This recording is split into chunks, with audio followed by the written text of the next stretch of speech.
आ गया है NP video channel एक और नई धमाकेदार वीडियो की बात करने। तो चलिए वीडियो को शुरू करते हैं। भोजपुरी इंडस्ट्री तेजी से आगे बढ़ रही है। आज के समय में भोजपुरी गाने खूब सुने जा रहे हैं। कोई भी त्योहार हो या फंक्शन हो, जब तक भोजपुरी गाने बजते नहीं तब तक मानो त्योहार की रंग नहीं बढ़ती।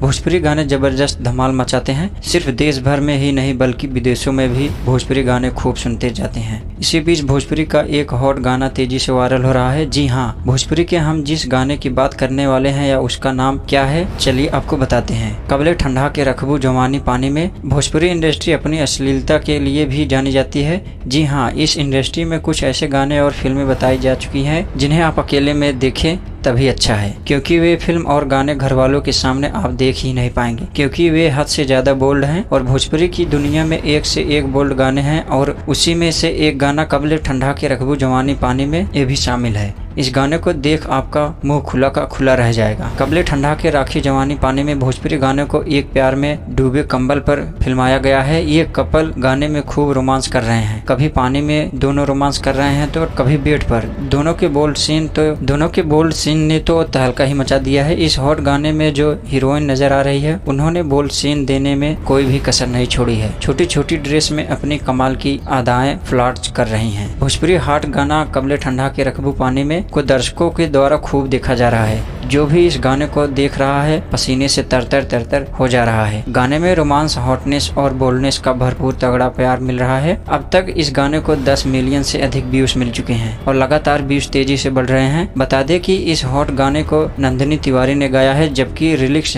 सत्या सारोकर ने लिखे हैं। गाने को दर्शक खूब धड़कले से शेयर कर रहे हैं। तो आगे की जानकारी प्राप्त करने के लिए एनपी चैनल वीडियो को सब्सक्राइब करें। मिलते हैं नेक्स्ट वीडियो में, तब तक के लिए bye bye, tata, see you.